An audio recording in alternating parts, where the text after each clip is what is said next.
dalam rangka peringatan Hari Besar Islam Maulid Nabi Agung Muhammad SAW 1447 Hijriah dalam keadaan sehat walafiat. Oleh karena itu, marilah kita senantiasa bersyukur atas segala nikmat yang Allah berikan. Nabi Agung Muhammad SAW 1447 Hijriah pada pagi hari ini. Acara yang pertama yaitu pembukaan. Acara yang kedua adalah pembacaan ayat suci Al-Quran. Acara ketiga pembacaan salawat Nabi. Acara yang keempat sambutan-sambutan. Yang kelima penampilan. Dan yang keenam nasihat-nasihat. Bismillahirrahmanirrahim. Laqad kana lakum fi Rasulillahi uswatun hasanatun liman kana yarjullaha wal yawmal akhir wa zakarallahu katsira walamma ra'al mu'minuna al-ahzaba qalu hadza ma wa'adana Allah wa rasuluhu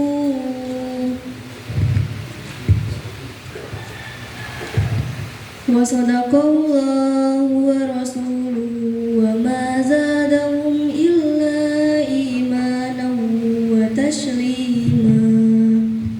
Artinya, aku berlindung kepada Allah dari godaan setan yang terkutuk dengan menyebut nama Allah yang Maha Pengasih lagi Maha Penyayang. Sesungguhnya telah ada pada diri Rasulullah menghadap rahmat Allah dan kedatangan hari kiamat, dan dia banyak menyebut Allah. Maha besar Allah dengan segala firman-Nya. Wassalamualaikum warahmatullahi wabarakatuh.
Maulidnya reklaim apa? Nabi kita ya. Nah, Nabi kita, teladan kita, junjungan kita. Nanti akan cerita selanjutnya akan dibahas oleh Pak Ustadz. Nanti didengarkan baik-baik, ambil maknanya ya. Cari teladan dari Nabi Muhammad itu bisa juga ditularkan ke kita dalam kehidupan kita sehari-hari ya.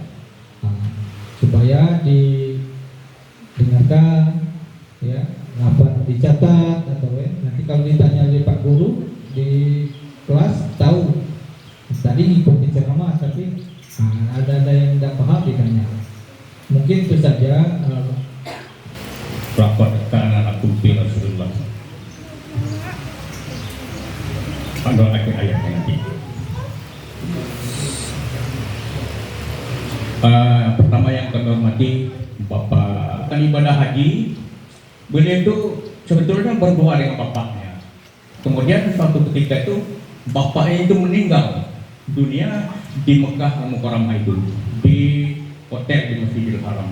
Jadi ketika bapak itu melaksanakan tawaf dan sa'i, beliau sebetulnya banyak doa-doa yang dipanjatkan di situ ketika itu. Nanti boleh bapak yang umroh dan haji nanti menyaksikan sendiri nanti di Mekahul Mukarramah di pelataran Masjidil Haram. Nah, itu bapak itu tiap putarannya sebetulnya Rabbana atina fid dunya hasanah, itu doa-doa di antaranya. Kemudian berdoa doa apa saja yang kita kehendaki. Nah, itu doanya mustajab. Kemudian bapak itu tadi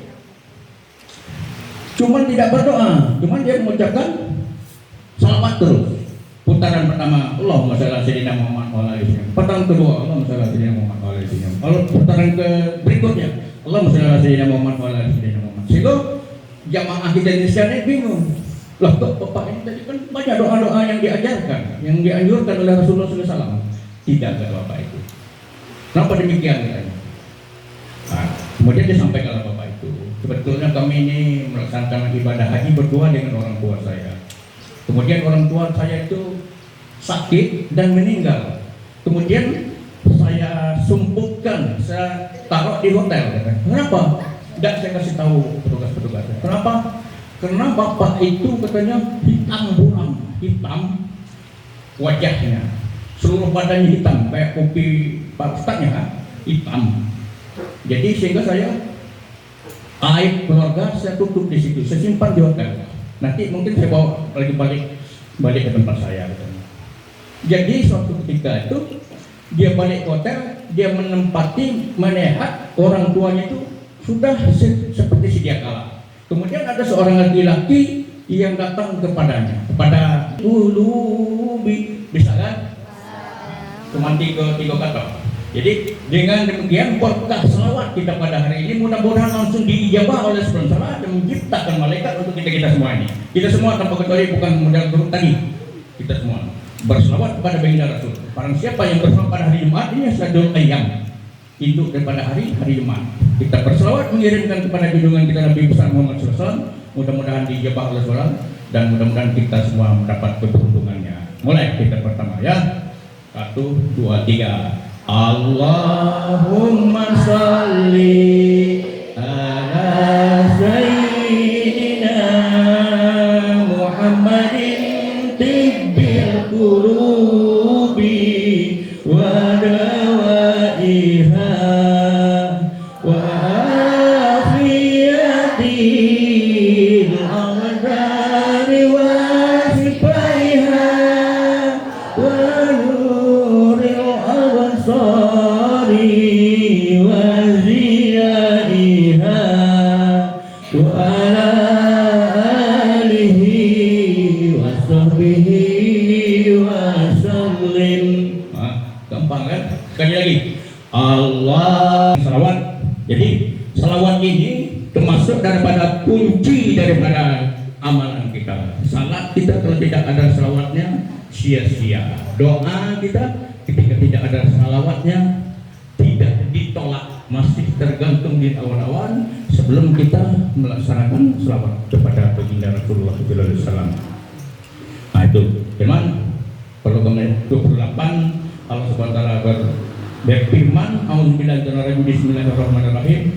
Laqad ja'akum rasulun min anfusikum azizum 'alaihi ma anittum harisun 'alaikum bil mu'minina raufur rahim. Itu kata Allah Subhanahu wa taala di dalam surat At-Taubah ayat 128. Sungguh telah datang kepadamu seorang rasul dari kaummu sendiri. Jadi dari kaum kita sendiri, bukan dari kaum Quraisy. Ya, masuk kaum Quraisy itu masuk kaum kita. Untuk orang kaum Quraisy pada itu berat terasa olehnya penderitaan, sangat menginginkan keimanan, keselamatan bagi kaum umat dan amat balas kasih lagi penyayang terhadap orang-orang mukmin. Nah, itu diantara Allah SWT menegaskan di dalam Al-Quran, telah datang, sungguh telah datang kepadamu seorang rasul dari kaummu sendiri. Nah, jadi rasul itu turun dari kalangan orang itu sendiri, ya. Khususnya kehidupan sekarang. Maka tidak salahnya ketika mana ada kunjungan anggota dewan dari pusat ke MTS di Ratu Badak, katanya siapa yang bisa bacakan Pancasila, ya mesti orang itu bisa, cuma orang nggak mau, benar ya. Ada yang merangkul sendiri, kemudian spontan waktu itu kasih uang 200 anggota dewan itu, anggota BPJ. Nah, kemudian ketika disampaikannya, siapa yang hafal alurnya pembukaan undang-undang 45? Saya memang hafal dari suku itu hafal, luar salah siapa. Kemudian dia bacakan, nah, nanti kalau benar ini masih menggunakan itu apa seluruh dunia. Orang itu di seluruh penjuru dunia ini, kalau saya jelaskan kan, tetap bersalawat kepada baginda Rasul sepanjang masa, tetap melaksanakan azan di setiap masa. Nah, ketika kami melaksanakan umrah kemarin, kami melihat di Masjidil Haram itu dari hotel nampak, sekiranya dari sini ke seberang nggak dari hotel itu, nengok orang tawaf itu. Aku bilang, yang gawat nanti kita ini itu gampang. Nanti ketika orang-orang tidur di tengah malam, jam 12 malam, jam 3 malam, itu telah sepi. Itu Masjidil Haram itu telah ditutup. Kita lewat belakang, masuk ke menuju Masjidil Haram. Tapi alhasil, Bapak saya ceritakan di sini kan, ya pengalaman langsung, itu udah ada kata-kata orang tampak terusnya, berpanjang hari, sepanjang malam. Itu dijadwalkan. Nah, ini kloter ini terus kami perhatikan dari kejauhan, dari malam itu, dari atas hotel, dari mana-mana lah, yang penting ada masuk itu, ada mana-mana masih. Di antara kelebihan daripada baginda Nabi kita di Muhammad SAW itu dapat menggetarkan hati musuh. Pada zaman dulu kan orang berperang-perangan di tanah Jazirah Arab itu. Nah, jadi ketika kurang lebih 1.500 tahun yang silam, nah, ketika baginda sudah dari Mekah ke Mukarramah, hijrah dari Mekah ke Madinah. Coba bayangkan ada di sini. Kita enak-enaknya di rumah kita, kemudian dituntut oleh kaumnya waktu itu. Alangkah beratnya perasaan baginda itu. Dari rumah kelahiran beliau disuruh pindah ke Madinah. Jauh perjalanannya itu dari Madinah ke Mekah itu kurang lebih perjalanan mobil biasa tanpa halangan. Jalan itu dari kayak jalan tol di Mekah itu, di Mekah di Madinah sudah habis apanya. Kita ditunggu oleh para orang-orang muslim waktu itu, diantara untuk pilgrim hafal.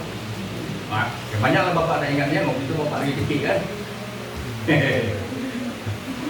Jadi ketika Nabi telah terdesak, cuman sebetulnya mukjizat itu ada di sekalian saya sampaikan ini ringkasan saya itu adalah perhatikan. Jadi mukjizat itu maksudnya itu doanya dikabulkan. Jadi ketika dia minta diberikan. Nah, itu diantaranya itu kunci mukjizat sendiri. Jadi mukjizat itu doanya dikabulkan. Mustahil kalau sesuatu yang terjadi ini kalau tidak dengan mukjizat ataupun pertolongan Allah SWT. Nah, jadi dikisahkan ketika Rasulullah SAW menghadapi kaum Quraisy yang terkenal apa itu jahilnya luar biasa, diantaranya Abu